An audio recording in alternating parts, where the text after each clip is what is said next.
Hey, what's up everyone? So Marxism. I've talked about Marxism a lot on this channel, but so far it's been almost entirely about adapted versions of Marxism. So to bring things full circle, I'm going to spend a video dedicated almost entirely to classical Marxism, as developed by Karl Marx and his collaborator Frederick Engels. So most of this video is going to be about their theory and their work. At the very end, I'll circle back out and say some things about adapted versions of Marxism and the term Marxism generally speaking.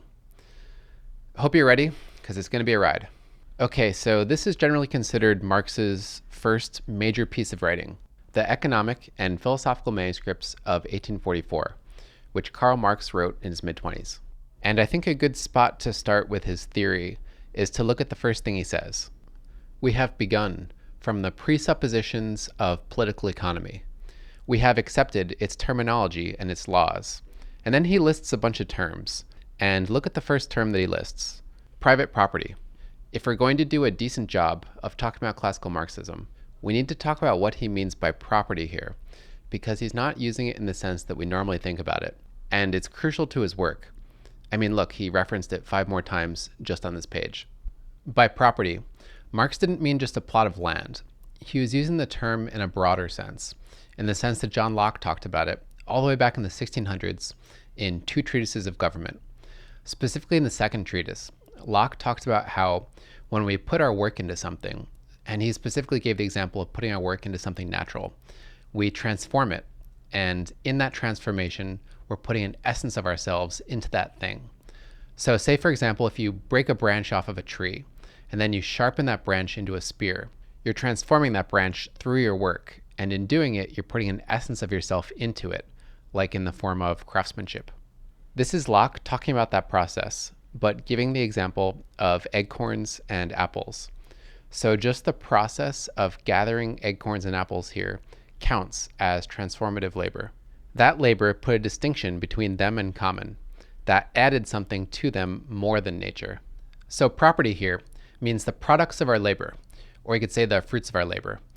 And John Locke was arguing that we naturally feel a sense of ownership over that property because we've put work into it and there's an essence of ourselves in it. So he was saying that it would be wrong for a government to come claim that property, and instead the government should do the opposite. The government should protect the rights of its citizens to own private property. So when people talk about John Locke's life, liberty, and property, that's the property that they're talking about. In Locke's words, every man has a property in his own person. This nobody has any right to but himself. The labor of his body and the work of his hands, we may say, are properly his. Whatsoever, then, he removes out of the state that nature hath provided, and left it in, he hath mixed his labor with, and joined to it something that is his own, and thereby makes it his property. But that was in the late 1600s. Marx was thinking about these things in the mid-1800s in industrialized Western Europe. Liberalism, representative democracy, and private property ownership were spreading, which meant that capitalism was spreading. And it also meant that monarchy and feudalism were clearly on the way out. So this was a time period that was dominated by classical liberalism, which meant that the governments at the time were especially non-interventionist, at least compared to modern standards. So there wasn't much in the way of, say, workplace regulations.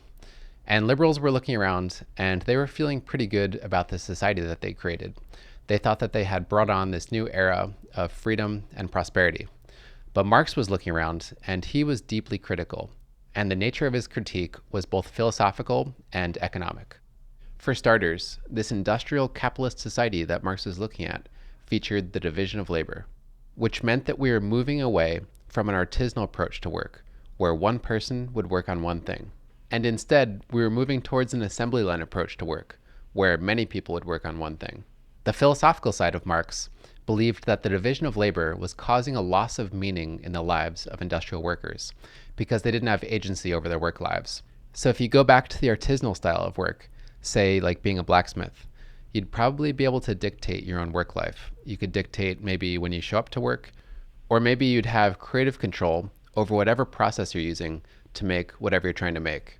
And you would also probably have ownership over the products that you're creating. So at the end of the day, you'd get to keep whatever inventory you made, either for yourself or to sell it. But industrial workers have their labor directed by management telling them when to show up and what to do while they're at work, and basically making them into machines. And they also don't get to keep the products of their labor. These industrial workers are working on a part of a product. So they are creating property through their work, but they're not actually getting to keep any of it. So they're not gaining ownership over the products of their labor. So Marx called this type of work alienated labor. Here's Marx describing the alienation of labor. He's not exactly someone that's known for brevity, but I think it's worth reading this passage in its entirety. What constitutes the alienation of labor?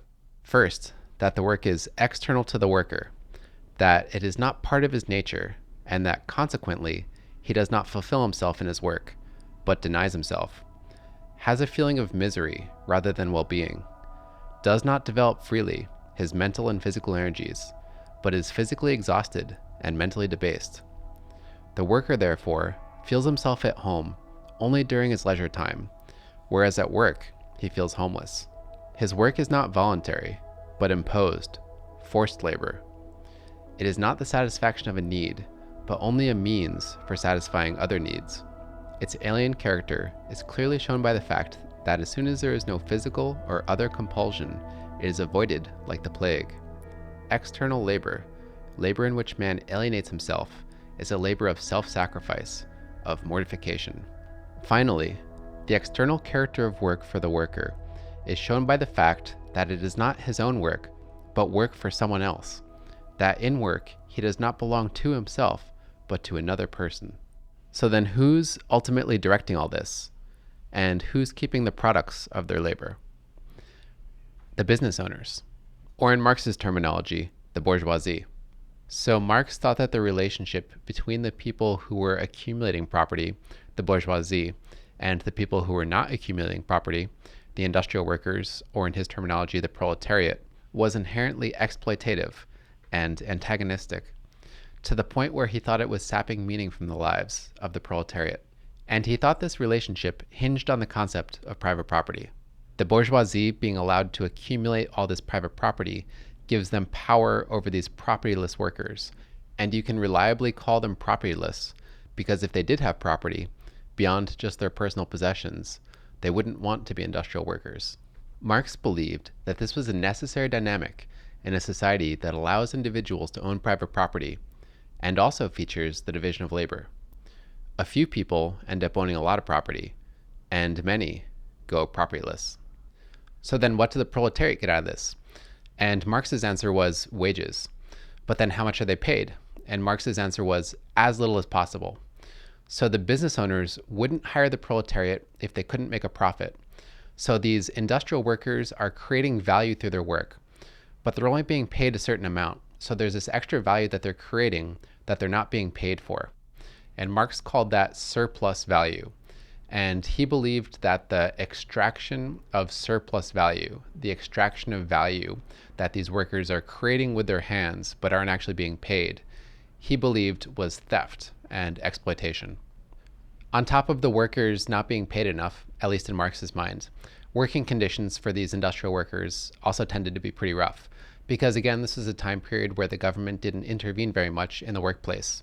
So there wasn't much in the way of governmental regulations, which meant that you could have children working long hours for low pay in dangerous conditions, something that Marx was aware of and not happy about.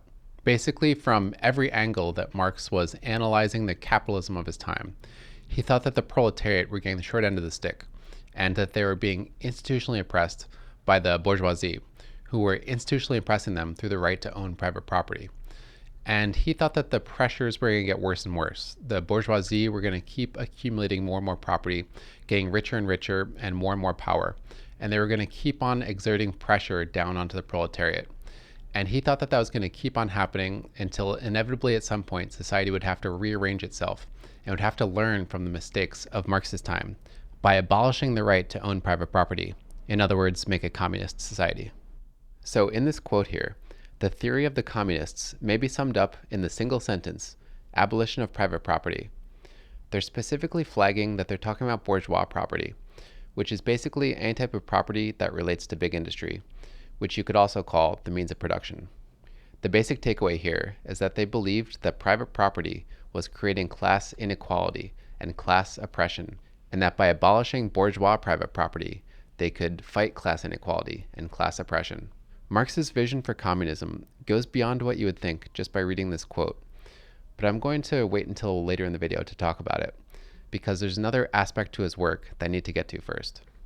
So Marx and Engels weren't operating in a vacuum here. It was popular among intellectuals at the time, especially in Western Europe, to criticize capitalism and to come up with your own theory of socialism or communism, and then to even try to get a following based on your own brand of socialism or communism. But these other people that were doing it were basing their theories on morality and on wishful thinking. So they were saying such and such aspect of capitalism is morally wrong, and for this and that reason, their version of socialism or communism is morally correct, and they were saying we ought to then implement their brand of socialism or communism. And to Marx and Engels, that type of thinking was naive, or in their words, it was utopian. And Marx instead wanted to be scientific by grounding his argument in logic and empirical evidence. In Marx's words, "My conclusions are the fruit of an entirely empirical analysis based on a careful critical study of political economy." I'm about to get into their method, but before I do, I think it's worth saying up front that Marx and Engels didn't bring an objectivity or a professional disinterestedness to their work that we tend to expect from scientists. So this is a partisan take on what it means to be scientific. As Engels said at Marx's funeral, who, by the way, was somebody that knew Marx as a political and academic thinker, probably better than anyone else. For Marx was, before all else, a revolutionist. His real mission in life was to contribute, in one way or another, to the overthrow of capitalist society, and of the state institutions which it brought into being, to contribute to the liberation of the modern proletariat. So at the end of the day, they were both political activists. That doesn't mean that their theory is necessarily wrong, but I think it's something that's worth keeping in mind as we go through this next section. Okay, getting to it. So their method combined two concepts. One concept was historicism, which is the belief that you need to explain social phenomena historically, and you need to view history itself not in terms of the actions of scattered individuals, but instead in terms of interconnectedness and in terms of evolution. The second concept was materialism, which here basically means the belief that people are the products of their environment. One aspect of Marx's materialism is that the material world, literally the world of physical stuff, shapes us to the extent that we need to provide for ourselves. So within that, Marx was specifically interested in tools and machinery. So he thought that certain tools and certain machinery, like for example the windmill, would make us economically organized in a way that would resemble feudalism. And then once we have, say, the steam mill, that requires a lot of money to start up, and it requires a division of labor to run. So once we invent the steam mill, then industrial capitalism is bound to follow. So basically, if we need to organize in a certain way, that makes us a capitalist society, because the conditions around us dictate that capitalism makes the most sense, then we'll do it. So that takes priority, and then the rest of society follows from that. So in Marx's terminology, the economic way that we organize is the basis of society, which some people call the base. And then the rest of society, like our politics and our culture, grows as a product out of that, which in Marx's terminology is called the superstructure. But Marx didn't think that human society was completely shaped by physical stuff. So there is room in his model for human behavior and for human ideas to shape society. But again, he conceived of this influence as environmental. And more specifically, he thought that people influenced society through conflict. So he thought that we should study the ways that people are coming into conflict with each other. And through that study, we can learn how they're influencing society. Since Marx believed that economic structures form the basis of society, he thought that we should study class conflict, and that class conflict was the predominant influence on society. But Marx thought that these conflicts were never fair. He thought that one side always had an institutional advantage over the other. As Marx put it, the ideas of the ruling class are, in every epoch, the ruling ideas, which he said was because the ruling class has control over the means of material production, which also gives it control over the means of mental production. And he continued to say that the class that does not have control over the means of mental production are subject to those ruling ideas. This is using a method called dialectics, which means trying to understand something by identifying what you think it's in conflict with, and then simplifying that conflict down to a binary. So it's one side versus another side.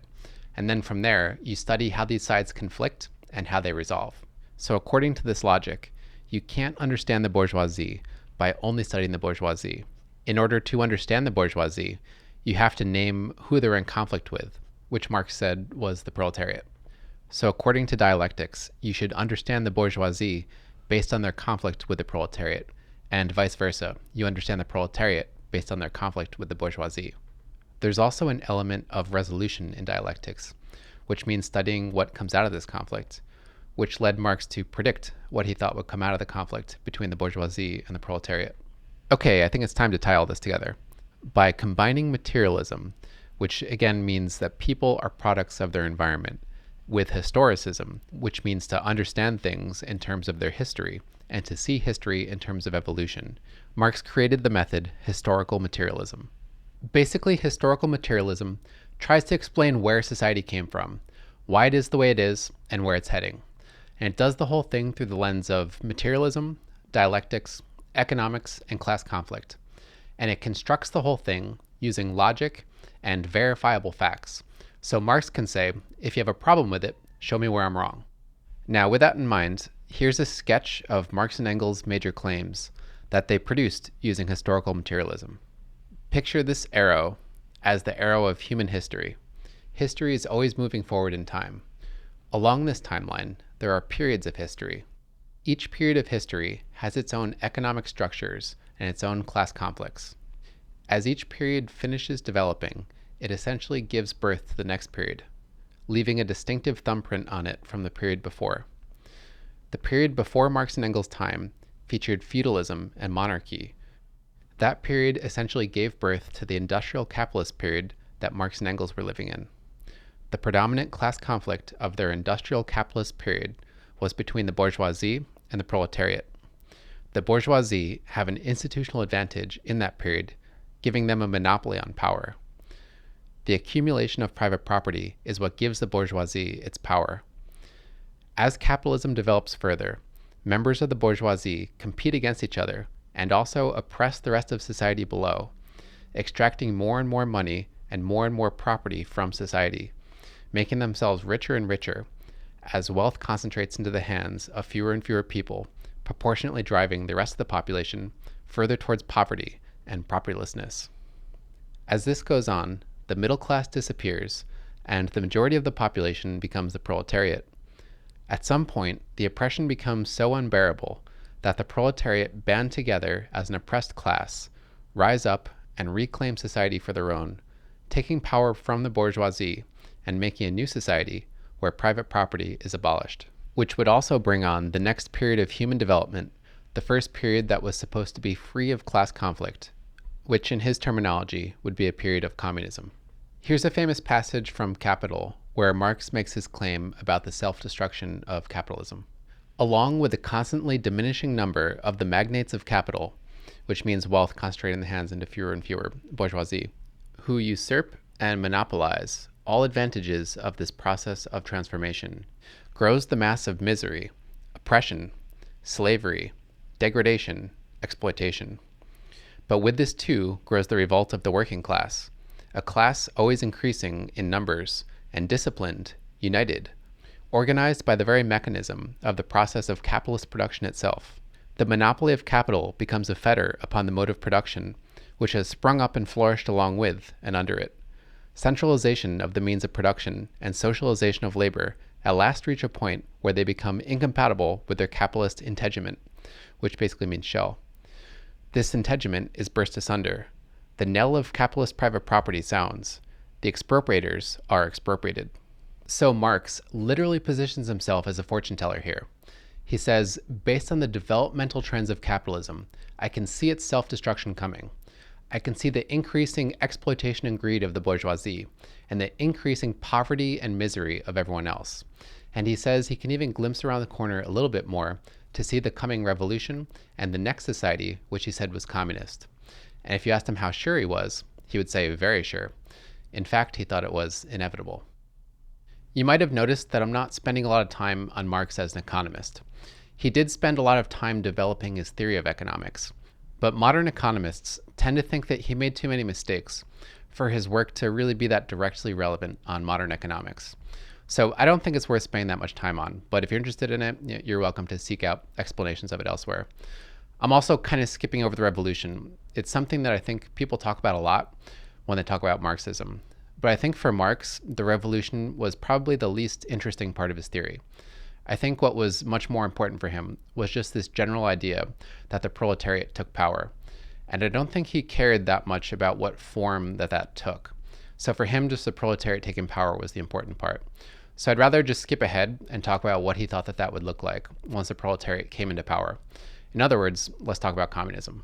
After the revolution, Marx and Engels believed that the proletariat would stick together as a unified class, and they would rule based on a flipped dynamic of how Marx and Engels perceived industrial capitalism, since they believed that the ideas of the ruling class are in every epoch the ruling ideas, then the ideas of the proletariat would be the ruling ideas of the society. Dialectically analyzing the proletariat and the bourgeoisie led them to believe that the proletariat would be fundamentally socialist, meaning that the proletariat would rule this new epoch with socialist ideas. Here's Engels giving what I think is a pretty clear explanation of what that new social order would look like. Above all, it will have to take the control of industry and of all branches of production out of the hands of mutually competing individuals, and instead institute a system in which all these branches of production are operated by society as a whole. That is, for the common account, according to a common plan, and with the participation of all members of society. It will, in other words, abolish competition and replace it with association.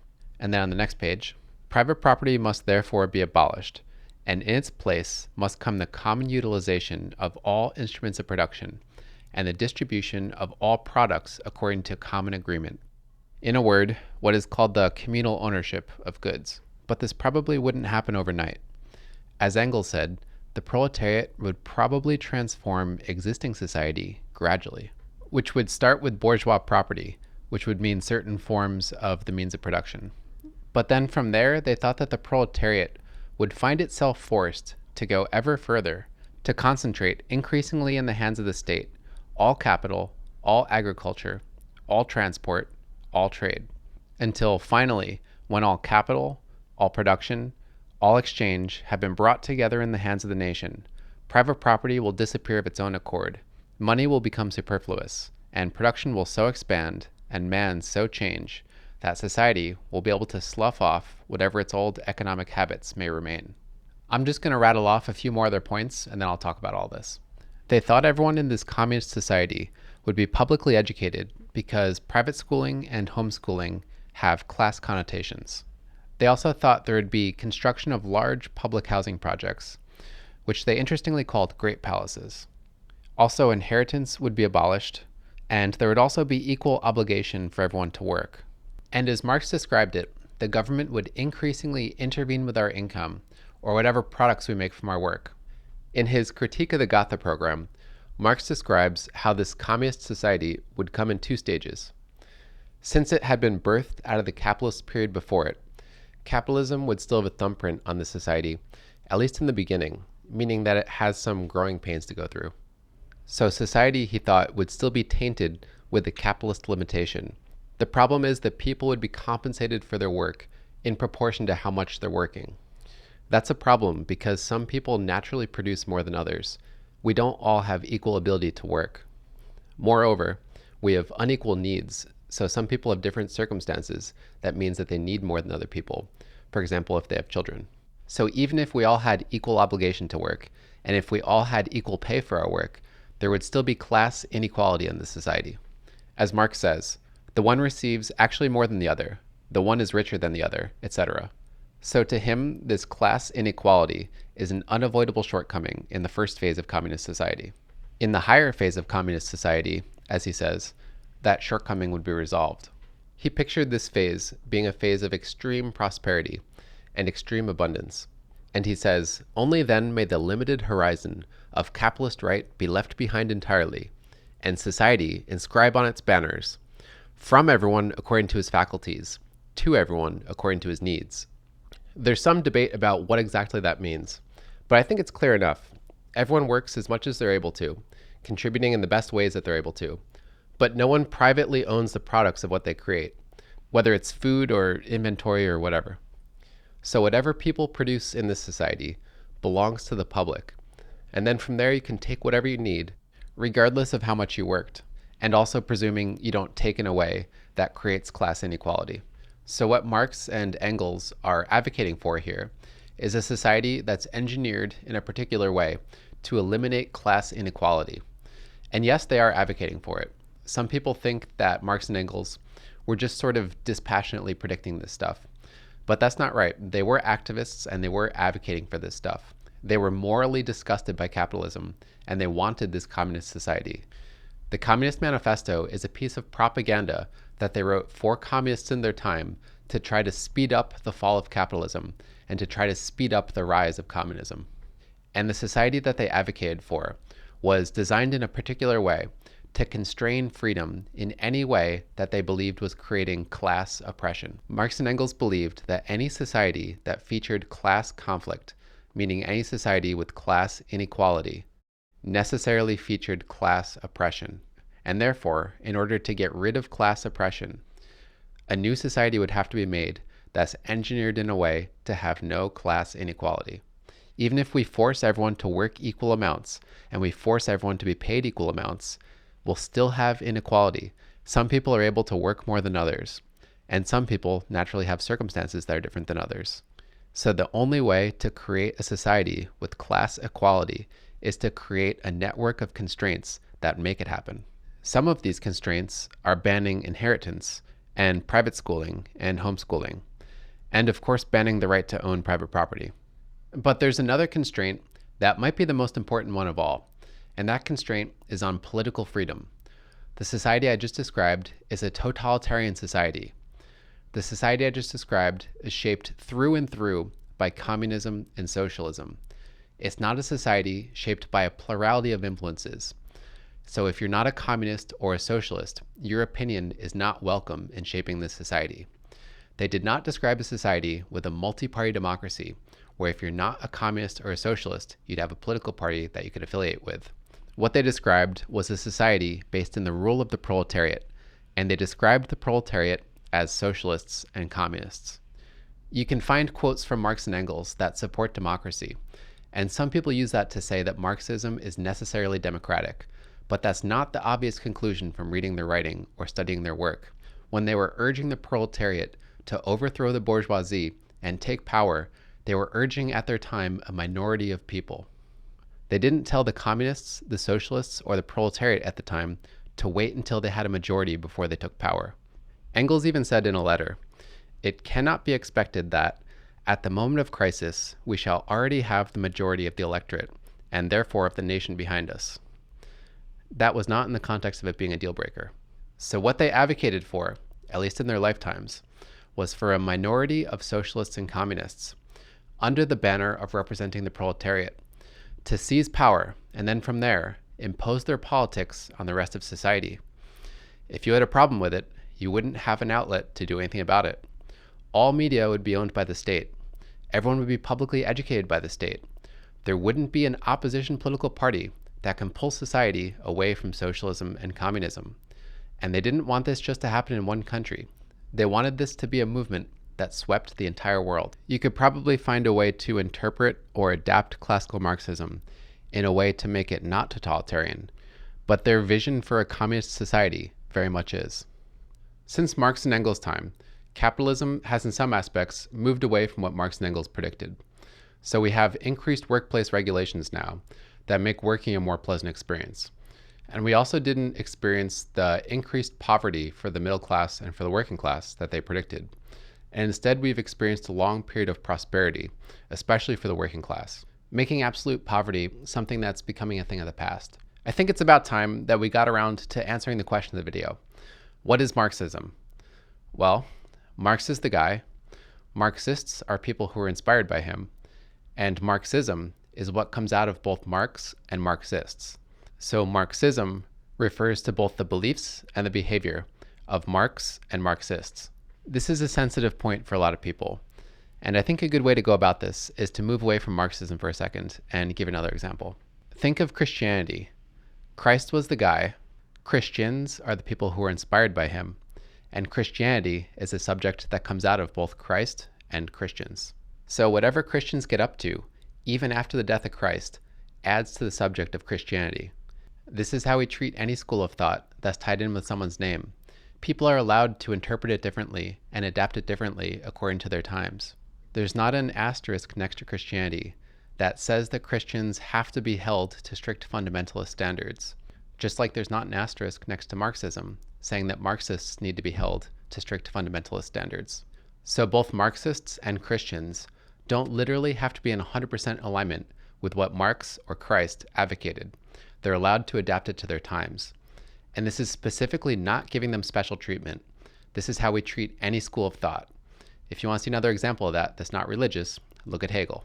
Hegel's the guy, Hegelians are inspired by Hegel, and Hegelianism is the subject that comes out of both Hegel and Hegelians. Marx was a Hegelian. Marx adapted Hegel and still counts as a Hegelian. You can include Marxism in the history of Hegelianism, even though they adapted it. This is how we treat any school of thought, even if it's named after a person. You're allowed to adapt it and it still counts, as long as what you're doing is in some way coherent. If you want to add modifiers onto what you're saying, you can. So if, for example, you want to specifically say that you're referring to Marxism-Leninism, you'd be correct and you'd even be adding precision to what you're saying.